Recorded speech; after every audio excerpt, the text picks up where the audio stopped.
Ok, buenos días, buenas tardes, buenas noches. Em, Esta es nuestra ayudantía número 7, si no me equivoco, y la cápsula 5.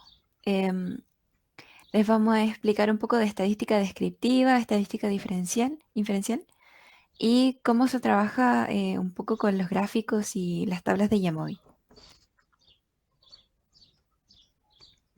Comenzamos por estadística descriptiva. Y bueno, la media, que es otra forma de decir el promedio, es la suma de un conjunto de datos dividida entre el número total de esos datos. Ahí está la fórmula.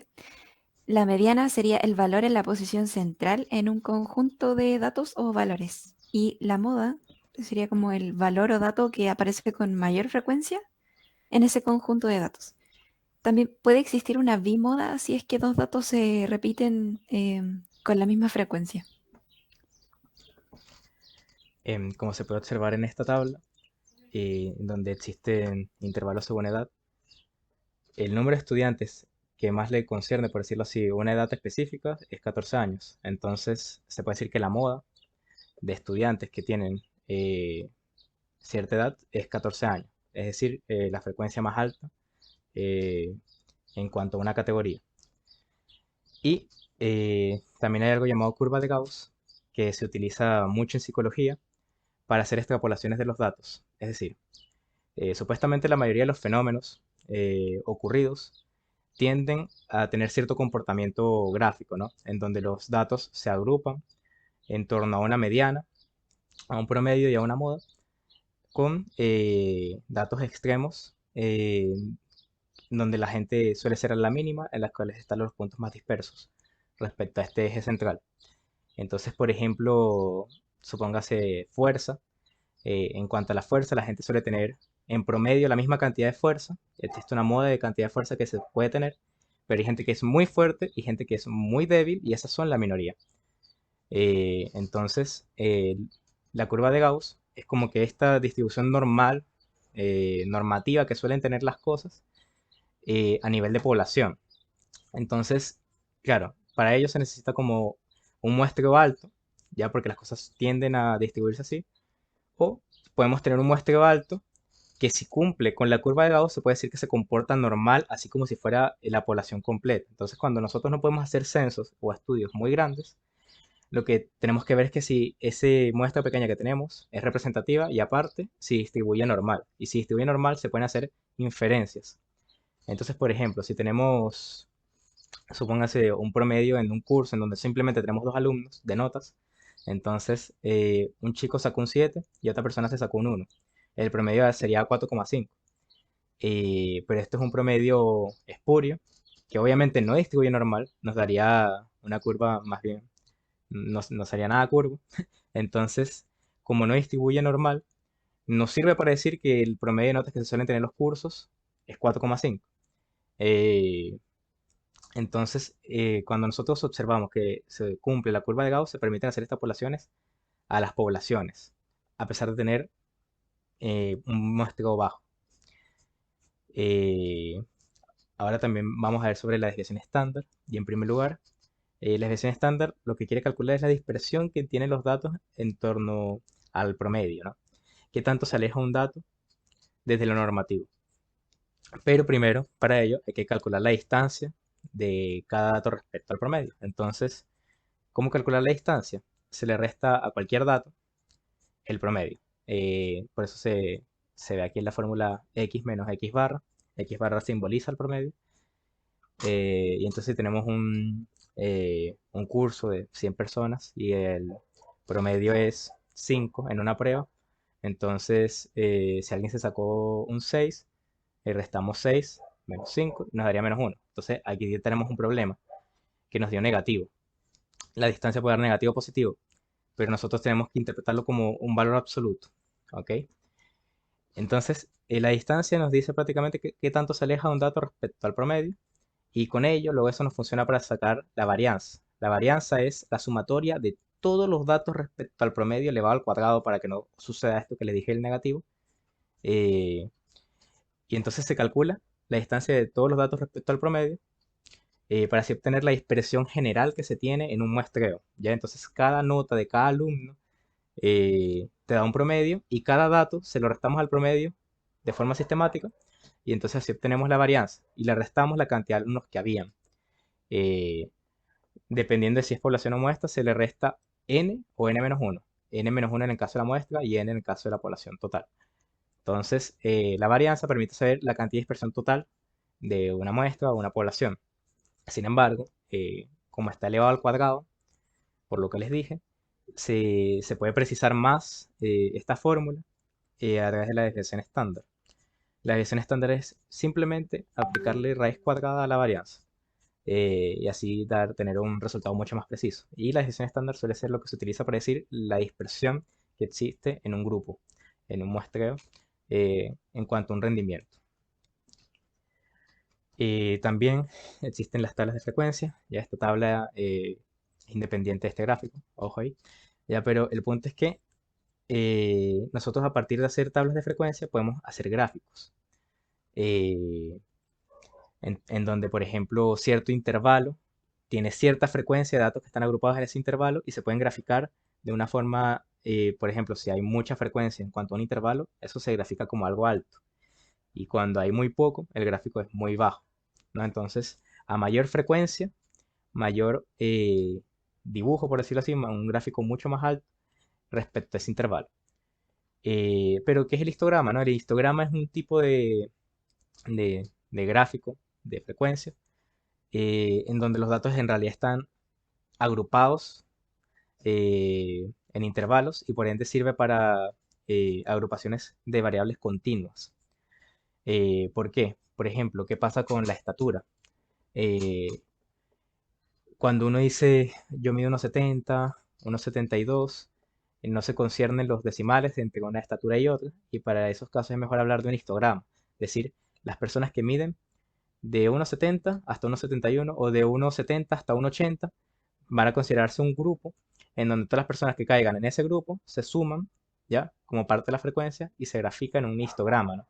Entonces aquí se puede ver, por ejemplo, que la frecuencia absoluta es el GI y los datos agrupados es el GX, que funciona por intervalos, ¿no? Entonces eh, de 5 a 6, por ejemplo, tiene cierta frecuencia, de 6 a 7 es otra, ¿ya? Pero el punto es que los gráficos están unidos, ese es el chiste del histograma, están unidos y no separados porque funciona por intervalos de forma continua. Por cierto, como dato, el histograma fue creado por Carl Pearson y él se pasó la etimología de histo, de tejido, ¿ya? Por eso, porque está como todo unido, el dibujo de los tejidos, ¿no? Entonces, es como para recordarlo mejor. Sí, también nombrar algo del histograma que comúnmente se utilizan como para comprobar la normalidad del conjunto de datos. Porque en el histograma, debido a su forma, nos muestra como el centro, la extensión y la forma del conjunto. Por eso se utiliza como para comprobar la normalidad. Claro, claro. Aparte lo hace de forma continua. Entonces, por ejemplo, aquí se ve un histograma que es casi normal, pero no, en donde la media y la mediana como que tienden a lo mismo, pero no es una distribución normal completamente. Incluso hay test para ver si tu gráfico distribuye normal o no, como lo son el test de Shapiro-Wilk, eh, pero esa es otra historia. Bueno, ahora empezamos a hablar de estadística inferencial. Y la estadística inferencial es cuando nosotros no tenemos, por decirlo así, un censo, y entonces queremos hacer extrapolaciones desde nuestro muestreo. Por ello es importante, como les mencionaba, tener esta curva de Gauss. Y aquí se utilizan técnicas de relaciones entre variables, eh, ya sean eh, cuantitativas o cualitativas. Entonces, dependiendo de qué tipo de variable es, se utilizan distintas técnicas de relaciones entre variables, en donde se infiere que así funciona el comportamiento normal de una población a pesar de tener un muestreo, ¿no? Por eso se llama estadística inferencial. Eh, entonces, ¿cómo funciona la estadística inferencial cuantitativa con cuantitativa? Es decir, dos variables. Recuerden que este tipo de variables de escalas nacen a partir de Stevens, ya que en psicología no se podía medir el amor o cosas del estilo. Entonces, a diferencia de cosas de la física que sí se pueden medir de forma tangible, y con una confiabilidad máxima. En psicología tú no puedes medir qué tanto amor tienes o qué tanto mide tu alma, ¿ok? Entonces esas cosas son complicadas, pero se crearon escalas del tipo ordinales y nominales, en donde la psicología sí puede de forma matemática entonces intentar medir estas cosas que son tan difíciles de medir. Entonces, nosotros los psicólogos utilizamos bastante este tipo de variables, ¿ok?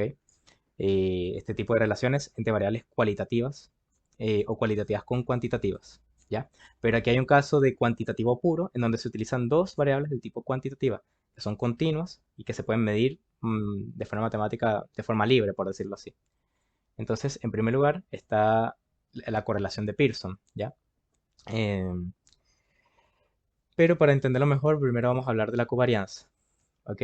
La covarianza lo que hace prácticamente es hacer lo mismo que les dije antes, de la sumatoria de todos los datos en distancia respecto al promedio, ¿ya? Entonces se le resta cada dato del promedio, se calcula la distancia con todos los datos respecto a una variable y después se hace también con otra variable que se quiere medir. Entonces, dos variables distintas, se les saca su varianza, por decirlo así, y se multiplican y se divide por la total de personas que hay, o la totalidad de los entes. Entonces, se multiplican casi, por decirlo así, por eso se llama covarianza, dos varianzas. Sin embargo, la covarianza tiene un problema, porque claro, aquí lo que quieren hacer es intentar relacionar dos variables, ¿no? Quieren ver si entre dos variables hay relaciones y si tienen varianzas, por decirlo así, muy distintas, entonces se puede decir que no están relacionadas. El problema de la covarianza es que se ve afectada por la intensidad del estímulo a medir. Eh, entonces, por ejemplo, si queremos hacer covarianza con pesos, supongas, con pesos muy altos de, de kilos, entonces, claro, nos aparecería que hay una covarianza alta, así como que si no hubiera relación o si sí hubiera, da igual, pero entonces la covarianza se ha afectado por la intensidad. Y para arreglar esto se creó la correlación de Pearson. Es decir, esta covarianza antes mencionada se divide entre la desviación estándar de cada variable, ¿ok? Y ahí se obtiene un coeficiente que va del -1 al 1. Entonces no se deja llevar por la intensidad de las cuestiones a medir, sino que se dividen por sí mismas en cuanto a sus desviaciones, y ahí nos da un coeficiente, eh, en donde uno lo que hace es interpretar. Por ejemplo, si hay si dentro de este coeficiente la correlación de Pearson nos dio 1, ¿ya? Significa que hay correlación máxima, es decir, que las dos variables están sumamente relacionadas y que cuando ocurre una, lo más probable es que ocurra otra, ¿ya? Pero también puede pasar lo contrario, una correlación negativa, en donde están sumamente relacionadas, nos da -1, el- la correlación de Pearson, pero a mientras más ocurra una, la otra con seguridad nunca ocurre, ¿ya? Puede ser medio confuso, pero un ejemplo de correlación negativa es, por ejemplo, el hambre. A más yo coma, menos hambre siento. Entonces, uno influye en el otro de forma contraria. Y la correlación positiva sería, por ejemplo, a menos yo coma, más hambre siento. No, ese también es negativa. A más estudio, mejor nota saco, ¿no? Entonces hay una correlación positiva entre dos variables y una afecta a la otra de forma causal, pero la correlación, recuerden que no implica causalidad, simplemente relación entre dos variables. Puede que haya un tercer factor que esté causando a las otras dos y que por ende también se sincronicen, pero no necesariamente porque estas dos variables relacionadas una afecta a la otra. Entonces el punto es que se puede graficar la correlación, por decirlo así, y en el caso de que nos dé de forma alineada, como se ve en la correlación de P igual a 1 o P igual a -1, se ve que está como que a más un eje crece, el otro también, ¿no? Entonces, mientras mayor sea el eje Y, mayor es el eje X, y por ende suele verse de esta forma lineal. O el caso contrario, a mayor es el eje Y, menor es el eje X, o viceversa, entonces se ve como que si cayera la línea. Entonces, así se debe ver una correlación máxima entre una variable, entre una correlación negativa o una positiva, gráficamente. Sin embargo, cuando estos gráficos se ven de forma más dispersa y esta línea es difícil de ver y es difusa, se dice que hay una correlación nula o que tiende a ser más débil, ¿ya? Entonces, cuando nuestro coeficiente de correlación es cercano a cero, parece ser que no hay relación entre las variables.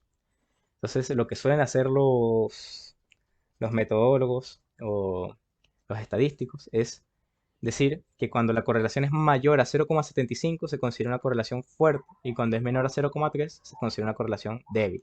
Cuando es cero se considera que no hay correlación alguna y lo mismo que dije antes aplica para los negativos, pero simplemente diciendo que es correlación negativa. Entonces cuando es -1 es una correlación negativa fuerte, -75 correlación negativa fuerte y así. Entonces, la correlación nula, como se puede observar ahí, se dispersa, no hace una línea de ningún tipo. Parece ser aleatorio el hecho de que si crece en una variable la otra, no necesariamente. Pero también hay correlaciones que son débiles, pero aún así correlaciones que tienden a hacer la línea, pero no completamente. Ahora, esto es la forma de relacionar dos variables de carácter continuo cuantitativo. Sin embargo, esta fórmula no aplica. Nosotros no podemos hacer promedios con variables del tipo categórico. Por ejemplo, a mí, por ejemplo, supóngase que se quiere relacionar el hecho de que alguien tenga un nombre con el gusto de un color. Entonces, agarramos a 10 mauros y vemos si a esos mauros les gusta el amarillo, el azul. Entonces, se quiere predecir si el tener un nombre se relaciona con el gusto de un color. Entonces, tú no puedes hacer un promedio de la cantidad de mauros que les guste el azul, en contraste a los amarillos, porque son categorías distintas. Tú solo puedes hacer promedio respecto a una categoría. Entonces, debido a ello, como uno no puede hacer promedios entre categóricas, se crea el chi cuadrado, ¿ya? ¿Qué es lo que hace el chi cuadrado?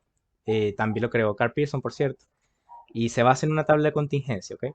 En donde se hace frecuencia de los datos entrecruzados, ¿ya? Por ejemplo, en este caso, se quiere decir que los machos grandes son 32, los machos pequeños son 77. Entonces se quiere ver la frecuencia de los pequeños y los grandes respecto a la categoría machos o la frecuencia de grandes o pequeños respecto a la categoría hembras, ¿ya?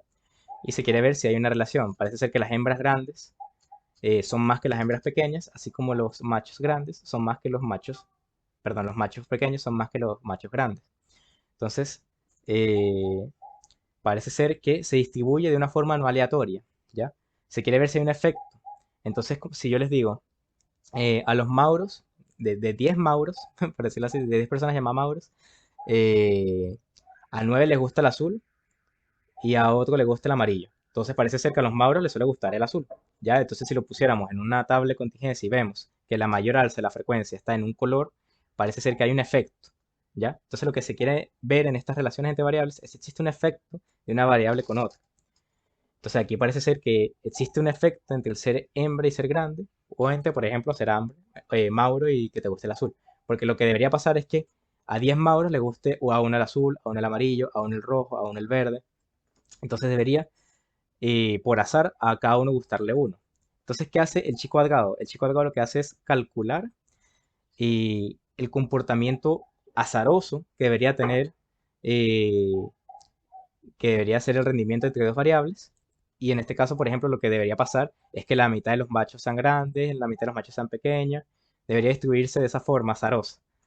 Pero como se ve que no es así, el chico cuadrado nos dice, nos da un índice que nosotros podemos comprobar a nivel interpretativo mediante el valor P, ¿ya? Cuando el valor P es menor a 0,05, podemos decir que no se debe al azar la relación y que existe un efecto entre una categoría y otra. Entonces aquí se comprueba, por ejemplo, que existe un efecto entre el tamaño de las presas con el sexo. Entonces se relacionan realmente, a pesar de ser categóricas y no poder hacer promedios. Entonces se creó el mecanismo para hacer relaciones entre variables del tipo categóricas, que es a través del chi cuadrado. Entonces se grafica una tabla de contingencia y se intenta predecir cuál es el rendimiento azaroso y al ver que no es así, entonces, o que es así, se puede decir si existe un efecto o no. También existe otras técnicas para ver si existe relación entre una variable categórica con una cuantitativa. Y estas son el test de Student y el test de ANOVA. ¿Ok? El test de ANOVA, que es el que se utiliza y que van a utilizar más para la prueba, fue creado por Fisher por eso también se le llama la prueba de Fisher. Y este era un genetista que quería comprobar si había distinciones entre el rendimiento de tratamientos a nivel biológico en distintas muestras. Entonces, claro, él quiere comprobar la eficacia de un tratamiento. Eso también se hace mucho en psicología. Se quiere observar si existe una relación entre cierto método con cierto rendimiento, ¿no? Entonces, por ejemplo, imagínense que agarramos un curso de 99 personas, ¿ya? Y es otra cosa importante. El ANOVA siempre son para tres grupos o más, ¿ok? A diferencia del test student que utiliza dos grupos. Entonces, agarramos a 99 personas en un curso y lo dividimos en tres grupos, 33, 33, 33, en donde existen metodologías de estudio distintas y se quiere observar si existe una diferencia entre su rendimiento según su tipo de estudio. Entonces, realmente el estudio, la forma en la cual estudias, afecta tu rendimiento. Se hace una ANOVA y se observa si hay diferencias de media o no en el rendimiento, teniendo en cuenta que tienen tipo de estudio distinto. El tipo de estudio es una variable del tipo categórica, nominal, y el rendimiento es cuantitativo. ¿Ok? Entonces, eh, el test de ANOVA, en primer lugar, necesita la desviación estándar poblacional. Cuando nada tenemos, utilizamos el test student, ¿ok? Pero lo que se basa es en utilizar una hipótesis nula y una alternativa, en donde la nula nos dice que, o sea, se supone que si el valor P nos da mayor a 0,05, entonces no hay diferencia de medias, es decir, las medias son iguales y no existe una diferencia entre estudiar de una forma u otra, sino que no importa la forma en la cual estudies. En cambio, si nuestro ANOVA nos arroja un resultado, valor P menor a 0,05, significa que sí hay diferencia de medias y que sí afecta el método de estudio con el cómo te va a ir, ¿ya? ¿Cuál es el problema de la ANOVA? Es que la ANOVA no nos dice qué método es mejor, simplemente nos dice si hubo una diferencia de medias o no, a partir del análisis de varianza. Que por cierto, la ANOVA también siempre necesita que las varianzas, ¿cómo decirlo?, sean iguales a través de estos test llamados test de Leven. Y una vez dicho este problema, es decir, simplemente nos dice la diferencia de medias, pero no dice cuál tuvo mejor o peor rendimiento, se tiene que hacer otro test, por ejemplo el test de Tukey, en donde se jerarquizan, por ejemplo, y se dicen, ah, es que las personas que estudian resaltando les va mejor y tienen una diferencia de medias superior en cuanto a las personas que simplemente leen el texto, ¿no? Entonces, eh, la varianza simplemente nos dice si hay diferencia de medias, no nos dice qué es mejor o qué es peor, ¿ok? El test student es muy parecido a la ANOVA. Simplemente se utiliza, a diferencia de la ANOVA, para dos grupos. Utiliza un factor de cambio, ¿ya? El análisis de varianza puede ser en cuanto a un factor o varios. Ya el test student no necesita desviación estándar poblacional. Es decir, lo podemos hacer con muestras mucho más pequeñas. eh, o teniendo un desconocimiento de la desviación estándar. eh, y es la misma lógica que la ANOVA. Es decir, si la hipótesis nula es verdad, entonces las medias son iguales y no hay diferencia de media. O puede pasar que sí existe diferencia de medias. Y lo hacemos a través de lo mismo, de fijarnos en el valor P. El test student, como dato curioso también, lo creó una persona llamada Gasset, quien trabajaba para una empresa llamada Guinness. Y en esta empresa, que era cervecera, una vez hicieron un estudio en su contra, científico, y entonces prohibieron que las personas, que sus trabajadores hicieran estudios. Entonces, es- eh, Gasset tenía que hacer sus estudios en anonimato, y por eso se hacía llamar student, y por eso se llama el test de student, de una persona anónima. Eh, bueno, ahora vamos a pasar a ver cómo se interpretan los datos en Jamovi, ¿ok? Y en este caso vamos a ver cómo se interpretan las variables del tipo entrecruzadas cualitativas con cualitativas en el Jamovi. Para ello, como les mencioné antes, se utiliza una tabla de contingencia en donde luego se ve si hubo efecto o no según el chi cuadrado. Entonces, en el primer caso, estamos observando una tabla de contingencia en donde se relaciona la pérdida de enseres con la región, ¿ok? Se puede ver a simple vista que el Biobío, por ejemplo, en la región del Biobío tiene más pérdida de enseres. eh, o sea, parece ser que tiene un efecto en la pérdida de enseres, porque hay muchas personas que son del Biobío que tienen pérdida de enseres. Eh, Luego, por ejemplo, al observar según chi cuadrado, el valor P, aparentemente nos da un valor menor a 0,05.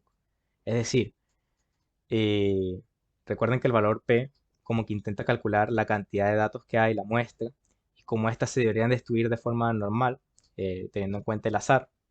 Eh, y según el azar, ya parece que hay un contraste o una diferencia entre la región y los enseres. Es decir, parece ser que la región sí tiene un efecto en la pérdida de enseres, no azarosa, y entonces por eso nos da un valor P muy bajo. Es decir, que sí existe una diferencia, o por ejemplo, sí existe un efecto entre la región y la pérdida de enseres. Eh, Está ese caso. Aquí les puse un caso espurio, en donde nos da un valor P mayor a 0,05, en donde se puede observar, por ejemplo, que eh, no existe relación entre el daño a la vivienda del tipo cualitativo, es decir, o si tuviste daño a la vivienda o no, cualitativo o nominal. En cuanto al pánico, si tuviste pánico o no, crisis de pánico, también cualitativo o nominal. Entonces, claro, como les decía, el chico Delgado nos arroja un resultado de lo esperado, que ahí está como expected, versus lo observado. No hay mucha diferencia entre lo observado y lo esperado por el azar en ninguno de los tres cruces. Por ende, nos da un valor P mayor a 0,05 y espurio. Entonces parece ser que no existe una relación entre el daño a la vivienda y la crisis de pánico que las personas tuvieron. Eh, a pesar de que uno puede observar que, por ejemplo, las personas que no tuvieron crisis de pánico no sufrieron daños, son más de las que tuvieron crisis de pánico y no sufrieron daño. Uno puede decir que existen más de un grupo que en otro, sí, pero también hay que tener en cuenta el muestreo total. Puede ser que sean menos las personas que tengan crisis de pánico y que por ende también nos dé un resultado pequeño. Entonces, el hacerlo al ojo tiene estos problemas y por ende también es importante por eso el utilizar el chi cuadrado, en donde ellos nos dicen si más allá de la muestra, de la cantidad de datos y las proporciones, existe un efecto o no. Entonces aquí aparentemente nos dicen que no existe un efecto, a pesar de que uno ve entre grupos que existe una diferencia proporcional de personas que no tienen crisis de pánico y que sufrieron daños. Ahora, también existen las relaciones cuantitativas con cuantitativas en el Hamovi. Como les decía, se utiliza a través de una matriz de correlación, en donde les marcamos las correlaciones que son fuertes, ¿ya? Recuerden que tienen que ser la- las variables en cuestión, tienen que ser cuantitativas continuas. Eh, entonces, por ejemplo, si nosotros vemos el total de pánico físico, es decir, con simbología física, eh, respecto a las personas que tuvieron pánico, ¿ya? Obviamente esto es una correlación muy alta, es decir, las personas que tienen pánico suelen ser las personas que suelen tener síntomas de pánico físico, ¿ya? Entonces hay una relación muy alta, casi uno. Si lo graficáramos se viera casi como lineal. Así también con el total de pánico psicológico, es decir, y por cierto, tiene un valor P menor a 0,05, por ende es una correlación que pudiera decirse que no sea al azar, ¿no? Entonces parece ser que estas dos variables se relacionan, es decir, el pánico físico, los síntomas físicos con el hecho de tener crisis de pánico, así como el hecho de tener síntomas psicológicos con tener crisis de pánico. Hay correlaciones altas en estas dos entrecruces de variables. Ahora, existen un montón de variables que marqué en rojo en donde el valor P es bajo, ¿ya? Eh, por ejemplo, la distancia del epicentro donde fue el terremoto, al cruzarse con la cantidad de enseres, por ejemplo, nos da un valor P eh, mayor a 0,05. Entonces, al ser mayor, no se puede afirmar que esto es una diferencia real o si se daba al azar, ¿ok? Sin embargo, hay un entrecruce de la distancia de epicentro con el total de pánico psicológico, en donde nos da un valor P menor a 0,05, pero nos da una correlación muy bajita, muy débil, de menos 0,1. Pero aún así, parece ser que no sea al azar. Entonces parece ser que existe una correlación real entre la distancia del epicentro y la semiología de pánico psicológico. Entonces, también es de carácter negativo, es decir, a menor sea la distancia del epicentro, ¿ok? A más cercano estés de la génesis del terremoto, eh, parece ser que es mayor la semiología de crisis de pánico psicológica, ¿ok? Obviamente tiene sentido porque a menor distancia es más probable que tengas mayores crisis a que si fuera mayor distancia. Entonces una relación negativa entre la distancia y el sufrir, decirlo así a grandes rasgos, el terremoto. Pero es una relación débil, cabe recalcarlo, ¿ok? Y también está, por ejemplo, eh, otras correlaciones como lo es el daño a la vivienda, que son correlaciones positivas bajas, menores a 0,3. Entonces, eh, cuantitativamente se puede decir que existe una relación entre la pérdida de enseres, ¿ok? Con el daño a la vivienda. A mayor es tu daño a la vivienda, mayor pérdida de enseres, pero es una correlación muy baja, lo cual es un dato que impresiona un poco, ¿ok? Entonces, así se puede más o menos interpretar este tipo de, de relaciones cuantitativas con cuantitativas. Y también están las relaciones cualitativas con cuantitativas, ¿ok? En este caso vimos que Hamay nos arrojó dos datos, ¿ok? En una se relaciona el hecho de si se tuvo pánico o no, recuerden cualitativa nominal, con un montón de variables del tipo cuantitativas. Entonces, por ejemplo, se observa si existe una relación ya entre si se tuvo pánico o no con el total de pánico, ¿ya? Está graficado acá, en el último gráfico hacia la derecha. Entonces, obviamente, ya ahí como es intuitivo, las personas que sufrieron pánico a nivel nominal y afirmaron que sí, yo tuve pánico, tuvieron un total de pánico cuantificado mayor, versus las personas que dijeron que no tenían pánico y tuvieron menos síntomas de pánico. Entonces, es una relación intuitiva, efectivamente el Hamoy nos lo afirma y nos dice que sí, es menor a 0,01 el valor P, por ende existe una relación, eh, por decirlo así, verídica, eh, entre estas dos variables, ¿no? Entonces se puede afirmar que las personas que dicen tener pánico, de forma nominal, sí o no, las personas que dicen que tienen crisis de pánico sufrieron semiología de crisis de pánico. Y si lo vemos a nivel de gráficos, en el diagrama de cajas y bigotes, no se superponen estos dos gráficos, ¿ya? Sino que más bien están sumamente distanciados. Y si no se solapan, se puede decir que la diferencia es significativa, ¿ok? Existe una diferencia significativa entre las personas que sufrieron semiología de crisis de pánico en cuanto a las personas que dijeron tener pánico. Pero no así se puede hacer estas relaciones con la distancia del epicentro o el daño a la vivienda, porque nos dan valores P mayores a 0,05. ¿Ok? Entonces, no se puede afirmar que existe una relación entre las personas que dijeron, que dicen tener crisis de pánico con el daño a la vivienda de forma cuantificada. Así como la distancia del epicentro, no, parece ser que no se puede hacer una relación entre la distancia del epicentro con el hecho de decir si tienes crisis de pánico o no. Incluso si vemos los gráficos, se solapan, ¿no? De los diagramas de caja y bigote. Entonces puede que sea al azar estas cosas, a pesar de que suene algo intuitivo. Y también está otra relación menor a 0,05, que es los énseres, ¿ok? Parece ser que los énseres sí se puede hacer esta relación. Es decir, sí existe relación entre las personas que tuvieron crisis de pánico con la pérdida de énseres.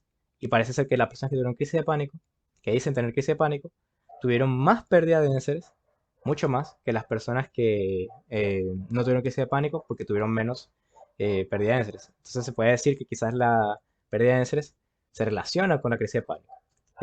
Se puede afirmar. ¿Ok? Y también hay otra interpretación con otra variable del tipo cualitativa con una cuantitativa. ¿Ok? Por eso se utilizó test de ANOVA. Y en este caso es la región, recuerden, variable del tipo ordinal, perdón, nominal, cualitativa nominal, el lugar en donde vives, la región, con la distancia, por ejemplo, el epicentro del terremoto o con la pérdida de énseres, ya que son variables del tipo cuantitativa. Entonces hicieron todos estos entrecruces. Obtuvimos que hay dos variables en donde hubo falta de datos y que por ende no se puede hacer esta relación, que se simboliza con un NAM. Pero en las demás variables, en los demás entrecruces, sí existe relación, puesto que todos los demás valores P son menores a 0,05. Entonces, existe una relación entre la región y la pérdida de los énseres, ¿ya? Aquí se puede observar, por ejemplo, que si eres del Biobío, tuviste una pérdida de los énseres mucho más alta que si eres del Valparaíso, ¿ok? Entonces existe una relación entre una variable cualitativa, la región, ser del Biobío, con una variable tipo cuantitativa, pérdida de énseres. Y esto hace mucho sentido, por ejemplo, eh, con la distancia del epicentro, ¿ya? Eh, Porque, por ejemplo, las personas que son del Biobío son las que tenían menor distancia del epicentro, es decir, son las que estaban más cercanas, ¿ok? Entonces, la distancia del epicentro se relaciona con la región porque los que son del Biobío suelen ser las personas que estaban más cercanas y aparte, estas son las personas que tuvieron más pérdida de dénseres. Y si tenemos en cuenta lo anterior, a mayor pérdida de dénseres, mayor crisis de pánico. Entonces, parece ser que todas estas cosas se correlacionan, ¿no? O se correlacionan o se relacionan, ¿ok? Entonces, las personas eh, que tienen menor distancia al epicentro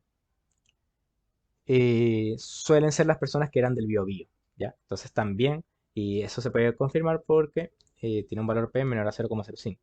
En cambio, las personas que son del Valparaíso, eh, aparentemente es la región más lejana porque son las que tienen la distancia de epicentro mayor. Y que si vemos acá, son justamente las que tuvieron menos pérdidas de densidad, ¿ok? Entonces existe una consistencia interna entre los datos relacionados y aparte confirmados con el valor P. Eh, También se puede observar esto, por ejemplo, con el total de pánico. Las personas del Biobío son las personas que tuvieron más síntomas de pánico, de crisis de pánico. Entonces se relaciona la región eh, variable cualitativa con una variable cuantitativa, que es la semiología de pánico. Respecto a los de Valparaíso, por ejemplo, que son las que tuvieron eh, menores síntomas de pánico, teniendo en cuenta su región, ¿no? Entonces aquí se pueden interpretar todos estos datos, siempre teniendo en cuenta el valor P y para así afirmar si existe una relación o no eh, de una variable con otra. Eso sería todo. Eh, Espero que les haya servido, espero que les sirva para la prueba. Y si tienen preguntas, pueden escribir a estos emails o directamente en el grupo que tenemos. Eh, y eso, no sé si tengas algo que decir, Fran. No, eso es todo. Ahí están los correos y también nos pueden hablar por WhatsApp. Entonces eso, nos vemos.